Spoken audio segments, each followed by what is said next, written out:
NCP में टूट के बाद आज अजीत पवार और शरद पवार दोनों ही गुटों के बीच अहम बैठक हुई है।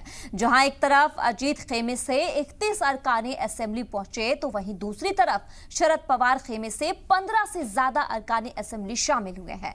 बैठक में अजीत पवार ने मंच से चाचा शरद पवार पर कई बड़े वार किए हैं।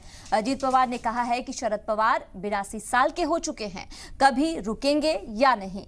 यही नहीं, अजीत पवार ने यह भी कहा है कि साल 2019 में शरद पवार के कहने पर ही उन्होंने फडणवीस के साथ हलफ किया था।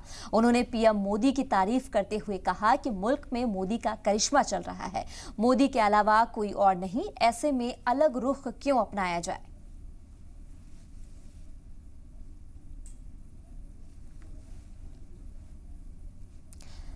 तो एनसीपी के बाद आज अजीत पवार पर शरद पवार जो है वो दोनों गुटों के बीच यहां अहम बैठक हुई, जिसके बाद